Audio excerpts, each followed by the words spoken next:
it also involves the analysis and the design of earth-retaining structures such as retaining walls, sheet pile walls, and braced cuts. So familiar man no, usually kanang nasa dalan, mga retaining walls, kanang may mga wall diya sa kilid sa dalan nato, no. I-retain niya ang kanang mga soil or the earth to prevent landslide or para mag-movement sa soil na nasa kilid. So foundation engineering is also a clever combination of soil mechanics, engineering geology, and proper judgment derived from the past experience.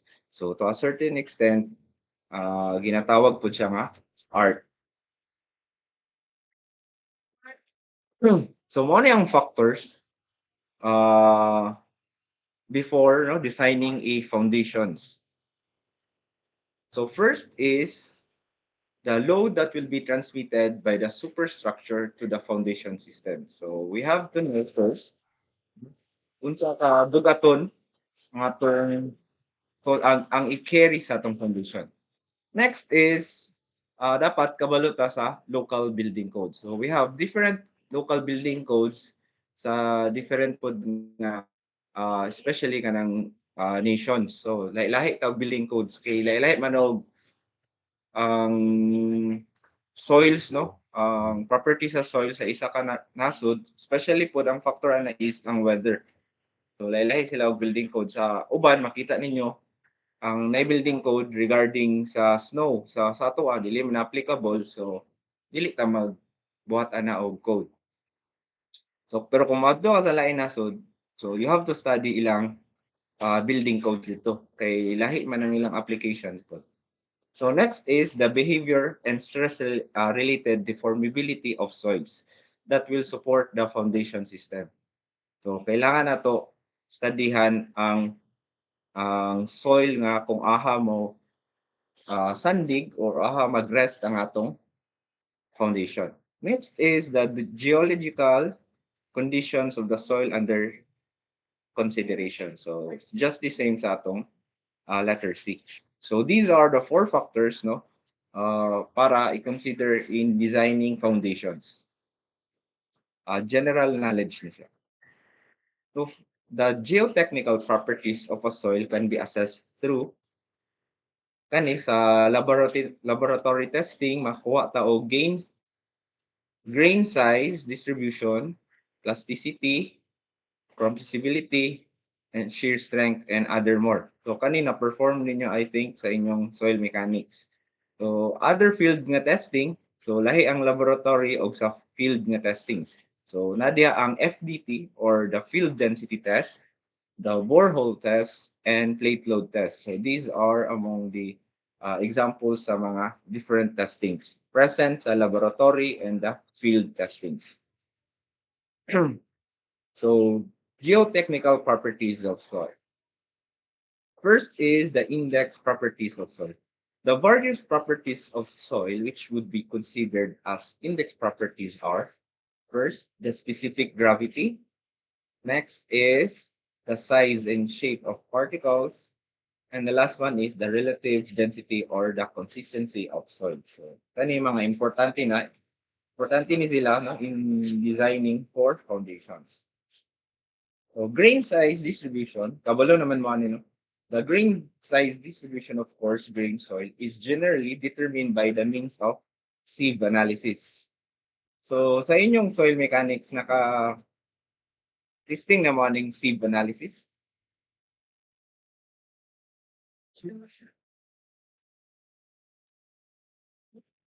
Naka-listing na mo, class? Familiar ba ta sa sieve Yes, analysis? sir. Okay. Yes, sir. Okay. Okay. Mas maya.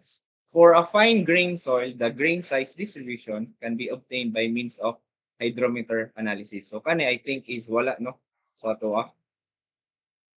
Kani siyang hydrometer analysis is for very kanang nipis na jud, fine grain soil.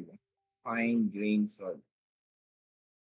Nga nipis na kayo na kung i-sieve man siya, na man na siya kanang magdikit-dikit na man na sila tungod sa electricity gani kung magkuan siya mag-vibrate. So dili siya dili effective ang sieve analysis kung mga fine grains na siya. So, muna, gamitan din na to hydrometer analysis. So, for sieve analysis, so this is, kani, familiar na mo, kani ang instrument is conducted by taking measured amount of dry, well-pulverized soil and passing it through a stack of progressively finer sieves with a fan at the bottom. So, the amount of soil retained on each sieve is measured and the cumulative percentage of soil passing through each is determined. So this percentage is generally referred to as percent finer. So kaning percent finer, no, makompute natin ni siya using the data na atong makollect sa sieve analysis. Kani pong percent finer will be used para to get no the different so D size mo D10, D60 anak, di ba? So mo ni ang seed number. So familiar na pud mo again. So from seed number 4 to 10, manang coarse sand, and then 10 to 40 medium sand, and then higher pa that is fine sand. Mo ni ang seed number, then mo ni ang opening in millimeters and opening in inches. So review lang dito.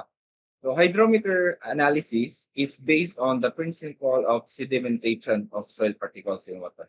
So this test involves the use of 50 grams of dry pulverized soil. Wait lang ha. A deflocating, chelating agent is always added to the soil. So ang buhaton ano niya is kaning cylindrical niya is butangan na siya og kanang soil particles. Then ang kanilang nasa tunga no, i-compute siya using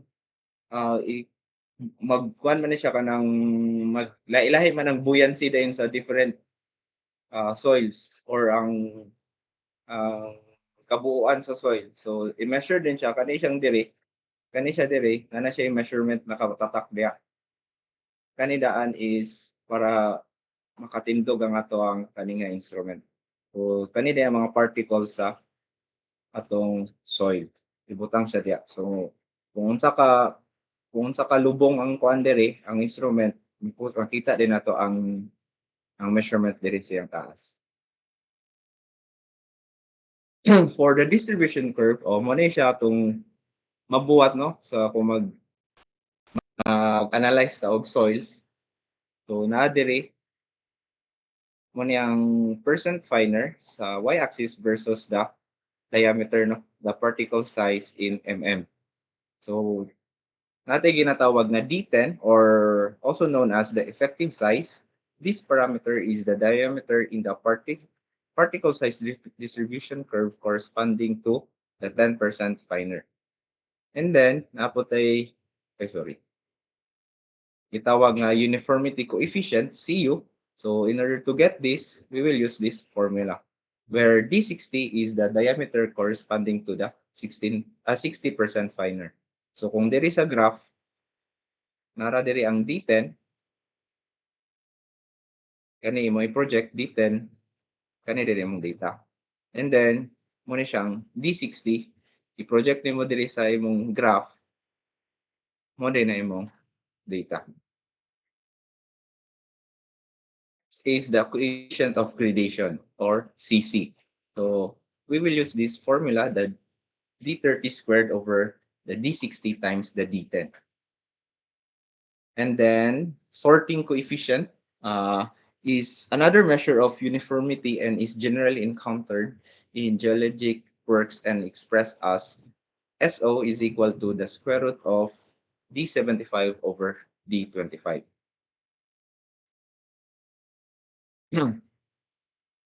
So we have different curves no, nagitawag nga poorly graded, well graded, and then gap graded.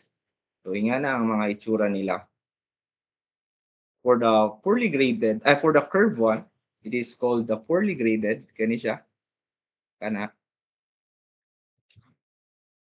It represents a type of soil in which most of the soil grains are the same size. So muna gitawag nga poorly graded. And then for the curve 2, that is well graded, kani siya. represents a soil in which the particle size are distributed over a wide range.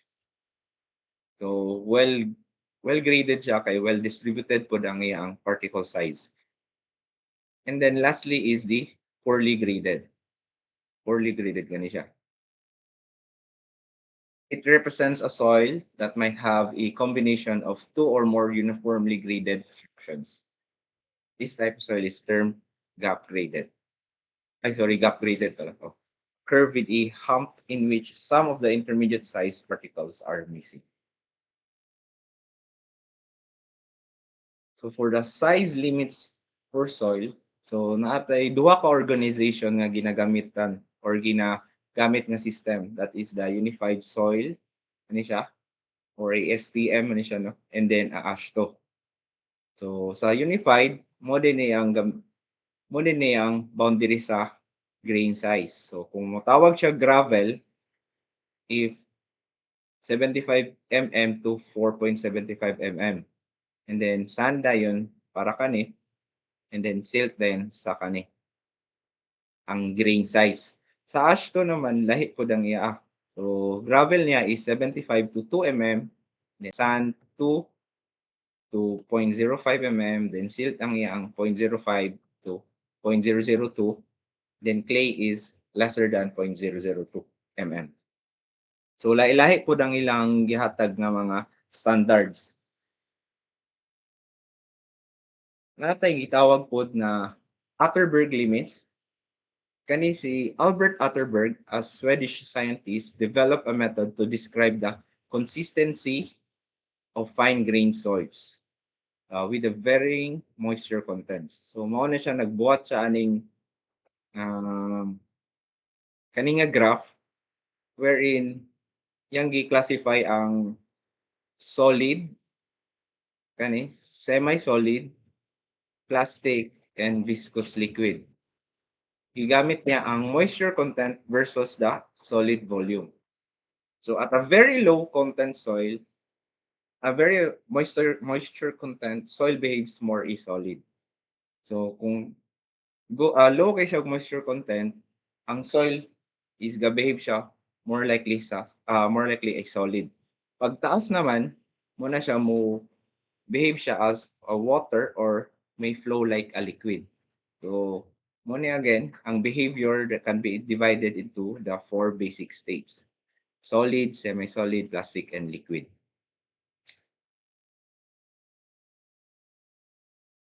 Liquidity index. So the relative consistency of a cohesive soil in the natural state can be defined by the ratio called liquidity index, which is given by the formula Li is liquidity index equal to, unsa man ni siya? Unsa man na siya, class?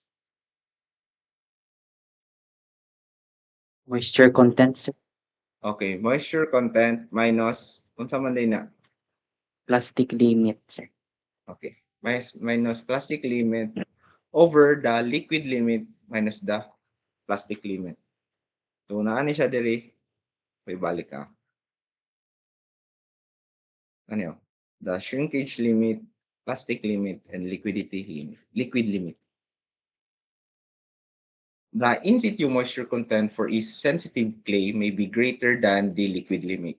These soils, when remolded, can be transformed into a viscous form to flow like a liquid. So, kana siya, ang liquid limit is greater than 1. If lesser than 0, ngunang gitawag nga heavily over-consolidated, have a natural moisture content less than the plastic limit.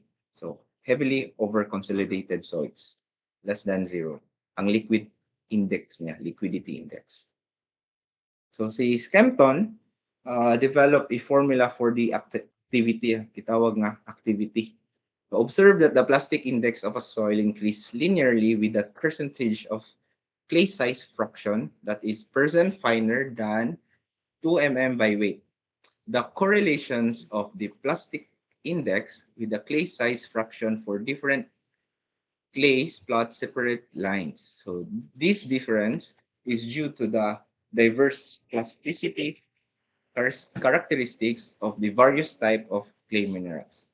So ang formula is given by this Pi over the percentage of clay size fraction nga by weight. So that is the activity nga formula. So kani siya the typical values of liquid, plastic, liquid limit, plastic limit, and the activity of some clay materials. So ginatawag siya nga howlinite if ang liquid limit is sulod ani and plastic limit sulod ani and ang activity niya is sulod ani. So mo din yung sa uban. Next is the volume weight relationship.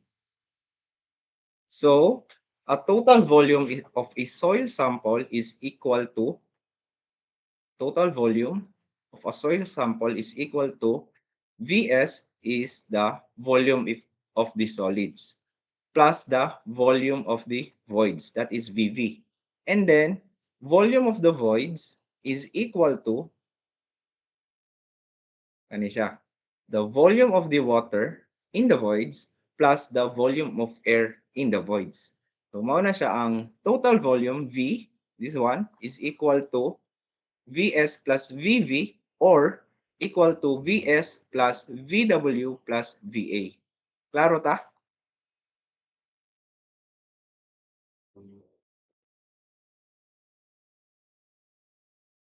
Klaro naman mo na, di ba? I mean, nagian na ninyo. So that is the total volume if a soil or a soil sample. So kaning figure diri sa ilid, mo ni ang kibali ang the totality or the total volume of a soil, then iya ring breakdown. So in a soil na atay gitawag nga void sa air and then water. So ang total volume sa air and then the water mo na siya ang volume of the voids. And then ang Vs is the solid. Ang total anang tulo mo na ang total volume sa atong soil. Okay. So mo ni ang few formulas no for the volume weight relationship. Mo ni ginagamit nga formulas no. For example, if finding for a moist unit weight, we can use this formula depending kung unsay gihatag nga data or given data sa problem or sa test. Kani po dayon is the dry unit weight and then the saturated unit weight. So kabalo naman eh.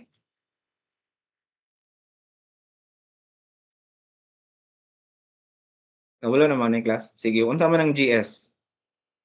Unsa man ang GS? Specific gravity, sir. Okay, kaning S.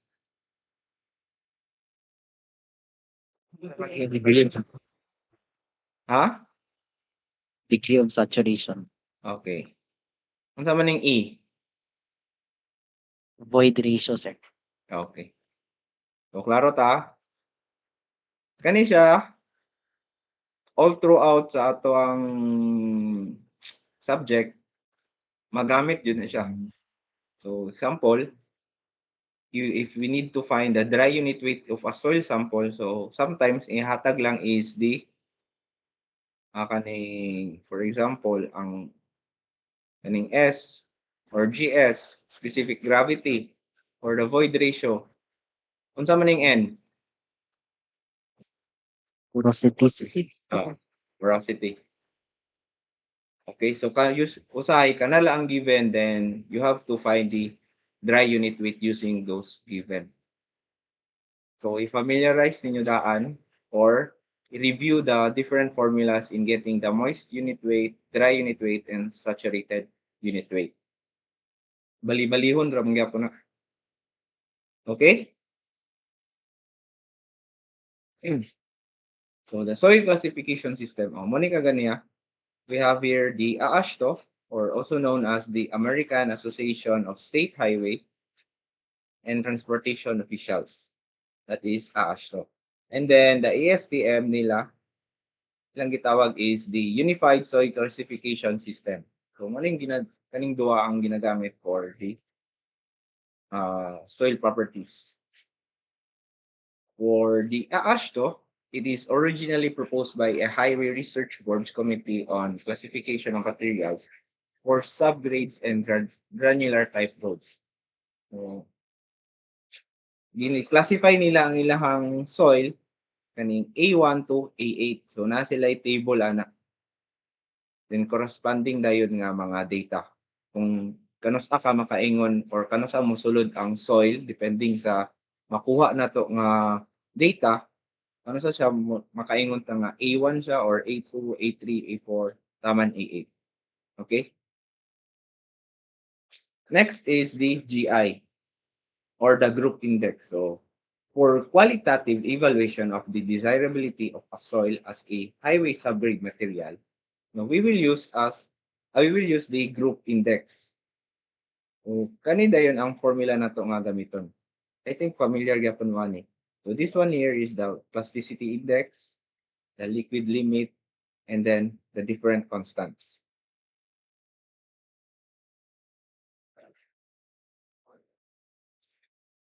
Mo ni ang table sa AASHTO. So, nandiya ang group classification, then ang requirement kano sa makaingon kag A1, A1B, and so on.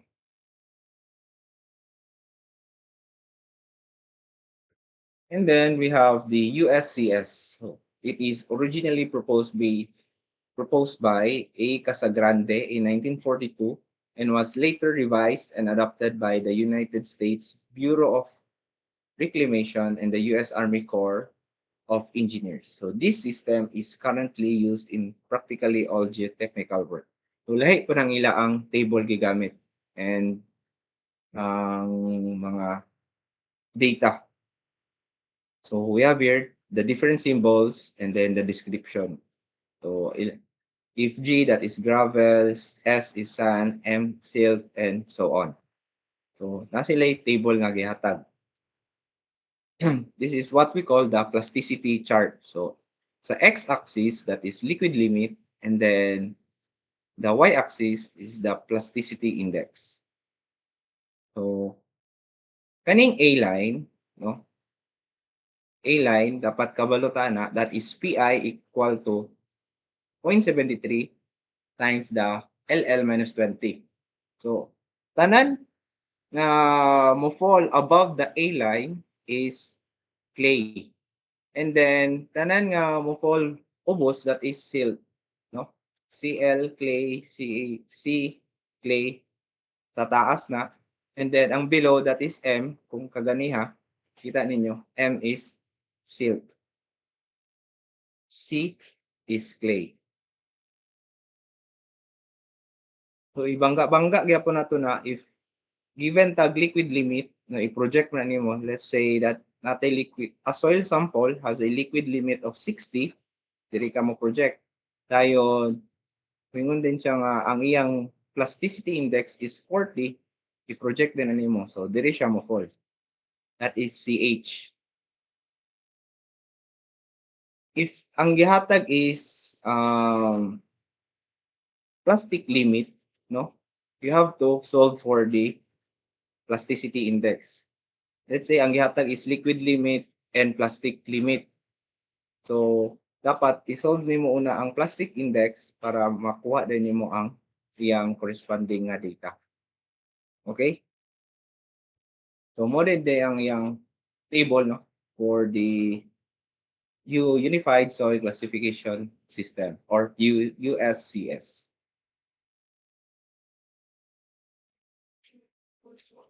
Any questions?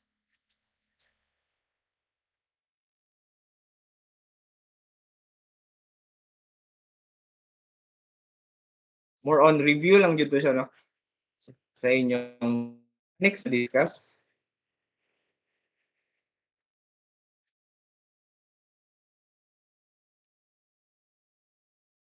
Soil mechanics to class? Yes, sir. Oh, sige, sige. Yan nga.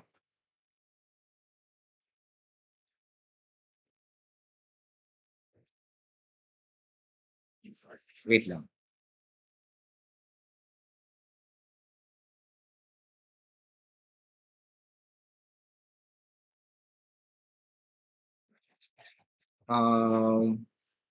Move din ta sa next topic pero mag-break sa tag 5 minutes Apa isa ka topic.